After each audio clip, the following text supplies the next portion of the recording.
everybody. So it's been a little bit crazy to say the least, but I wanted just to create a video. I can't talk. Create a video for you guys today, just to kind of touch base and try to feel our way out for the rest of the semester. So as you're aware, our classes have gone online. So we will not be meeting face-to-face anymore for the remainder of the semester, and that makes me really sad. I enjoy you guys so much. So I'm going to miss that weekly contact with you guys. So this week, all of our courses or our assignments from last week were postponed, and they'll be due this coming week on the 24th. So what can you expect? We'll still be visiting Gestalt Therapy, and I have updated some information there for you guys. And since I'm not going to be doing, face-to-face lecture, I added some information to our slides and some examples for you. Gestalt approach is really kind of different. You guys have seen the contemporary, or you're to watch the contemporary approach, and then you're going to see Fritz Perls with our friend here. And that we've been watching and following along, Gloria. But here's what, before we dive into Gestalt, here's what you can expect, or what needs to still be happening. You still need to be working on your, following along in your text, following along in your student manual. The student manual would be a lifesaver for you. There's lots of things that I'm doing on my end too, like I'm going to try to be checking in, doing more videos, if that's some feedback that I get from you guys that you think that's helpful. I'm also currently exploring the possibility of us meeting virtually or as a group for class discussions periodically. And I also know that I'm going to have to kind of revamp some things and adjust the syllabus as needed. Now, some of you have already said to me that how you prefer face-to-face classes, and I totally get it. I'm there. But we're going to have to find some ways to be creative to meet your learning needs, and I'm here for you to do just that. So whatever that looks like, if you need one-on-one individual teleconferencing, you can use Zoom, and I'll be happy to share that with you. I promise you, it's easy, it's fun, and it's just like FaceTime. But I'm here for you. Just reach out to me and let me know what I can do to help you out. And one thing that's going to be critical and crucial during this time is that you're gonna have to communicate. We're gonna have to keep the communication lines open.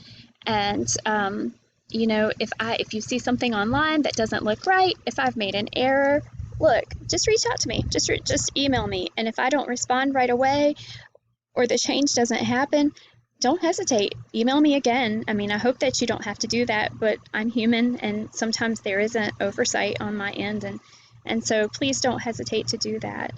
So just wanted to go through a couple of things with Gestalt. I know you guys already have another video to watch about it, so I'm not going to do too much with it.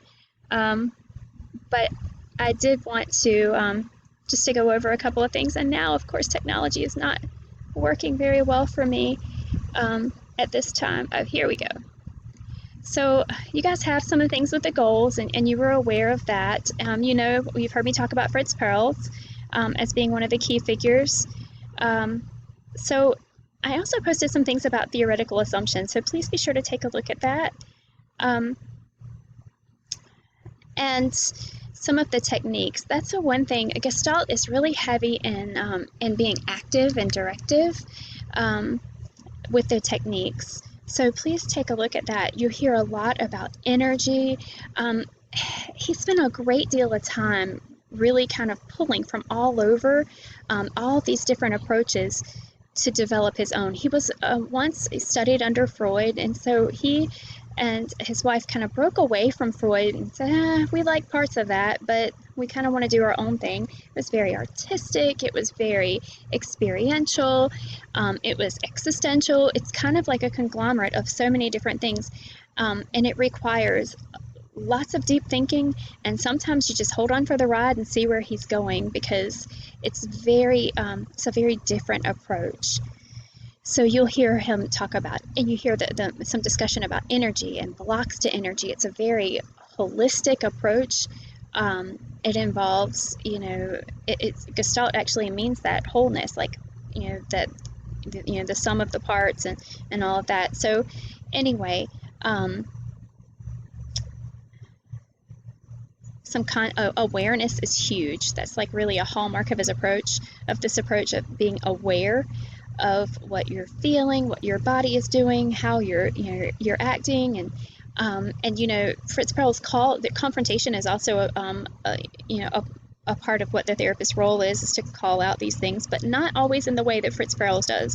I kind of equate him or liken him to being like a chihuahua cornering somebody and just because that's his mannerism, but that's not always how this works. I also gave here an example in speaking about awareness of a dialogue between a patient and a therapist.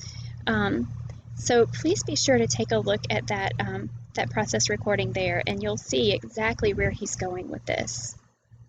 Some of the various techniques I've included, I was talking about confrontation, and I said this is an active and directive approach, so you'll see acting out. There's also this dialogue of practicing. Language is also crucial. Lots of here and now and I, thee, and thou statements.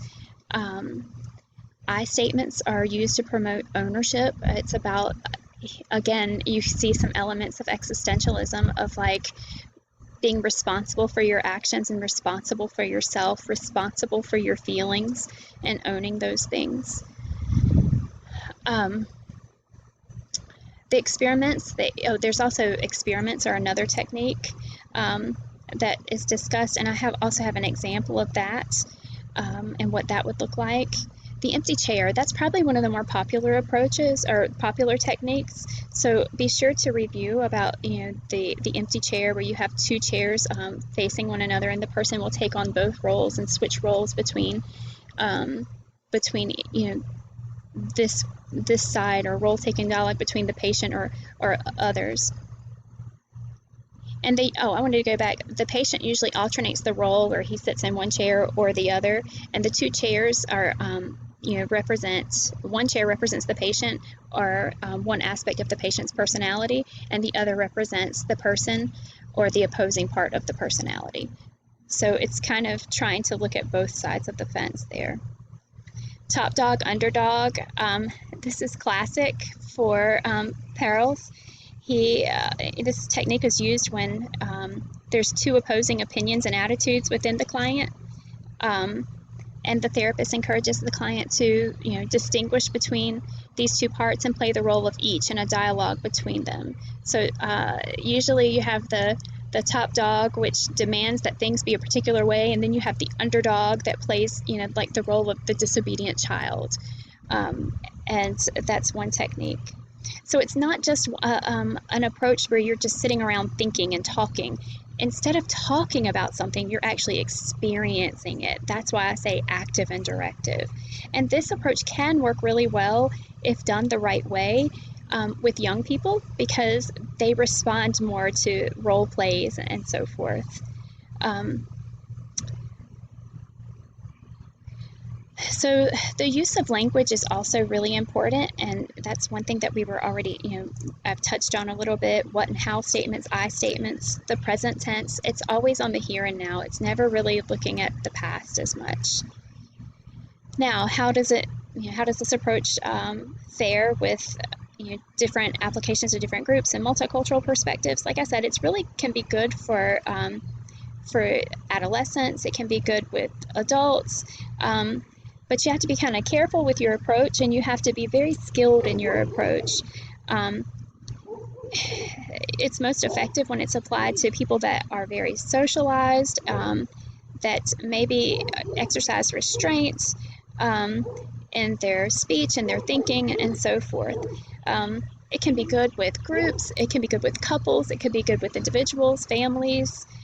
So it's really a wide open range, and it's also been said to be pretty transferable and applicable to multicultural groups as well, or culturally diverse groups, if the interventions are flexible and they take like all other approaches, and they take the consideration to the person's individual culture that they're working with. So that is kind of like one of the quick and dirties. But before we go, limitations, I have listed some limitations. It sounds all good and great, but of course with anything, there are some limitations. It's been said that the therapist here has a little more power than in other approaches, and so that power can be manipulated. The clients can be easily manipulated if they're particularly vulnerable. So there's danger in that. It also lacks a strong theoretical base, and it discards or discredits anything about the history or the not presenting factors, but the history that brought the person to this point. So it really ignores that, and it just focuses on the here and now. And the other limitation is it does not deal with diagnosis and testing. And what do we always say? No diagnosis, no pay, no money, no billing, no pay. And so it's heavily criticized in that sense. So that's kind of the quick and dirty of the Gestalt approach. Next week we'll be looking at behavior, the behavioral approach, and we'll be exploring Gloria again with Albert Ellis. So if you have any questions, please feel free to reach out to me via email, and I will be happy to schedule a time for us to either discuss through teleconferencing, which is Zoom, and I will send those directions if you're interested for how to do that. I promise it's easy, just like FaceTime, or a phone call, whatever I can do to help you during this process. So if you have any questions, let me know. Thanks. You guys take care and wash your hands.